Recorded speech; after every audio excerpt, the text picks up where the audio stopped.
brainstorm the different spheres of your life. I want you to start thinking about who you are mentally, physically, spiritually, financially maybe, emotionally.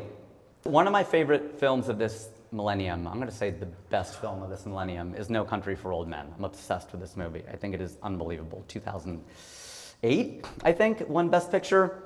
And there's a great scene where Tommy Lee Jones' character is sitting there with his deputy. They're both police officers, obviously. And the deputy says to him about some men who had just passed away. He goes, they're telling me that all three was Mexican. And then Tommy Lee Jones goes, there's a question, whether they stopped being and when.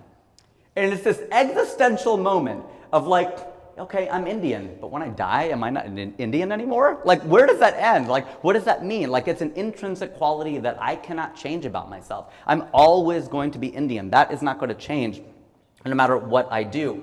And so I made a list of things that I am intrinsically and things that I have adapted to being, okay? So in order, this is how I define myself. You can tell I live in Los Angeles because I start with cosmic being. So that's what I think of myself, a cosmic being connected to the universe, a child of the universe.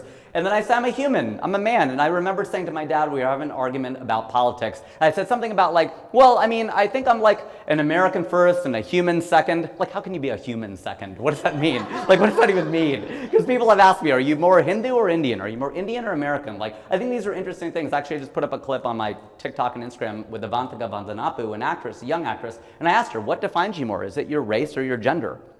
There's intersectionality, but which one do you move through the world more as? What affects your life a little bit more? And it changes. If you're in a room of all women, you probably feel more Indian. If you're in a room of different races, things like that. But so I'm a man, then I'm a Hindu, I'm a husband, I'm a firstborn son, I'm an ENFP. That's a big thing to me. I'm an American, Indian, a leader, a performer, a writer, a Gen Xer. I'm definitely a Gen Xer. Hell yeah. Shout out to the Xers.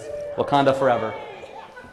Child of the 80s, I'm an ally. I like to consider myself an ally, a Californian, an Ohioan, a connector, a marketer, a Punjabi. I'm definitely a Punjabi, absolutely. Bale. The Punjabis in the house, I don't look like it. I don't have the height or the weight or anything else, but I'm a Punjabi. But I have the drinking skills, that I have. And I'm a completist. I'm a seven-continent comedian. I like to do everything all the way. I'm a brother, I'm an engineer. I still feel like I'm an engineer. A neighbor, and I'm a Pisces. I still don't really understand the astrological chart, sorry, but I forget it every time. I'm like, okay, I'll put that up there because people who meet me are like, yep, you're definitely a Pisces, but I don't really know what it means. So these are things that I think you can start to brainstorm for yourself, like defining what your roles are. So individually, you can start to write down your different roles. And what I mean by these is things that are important to you to be, actions you want to take. So probably one of them is your job.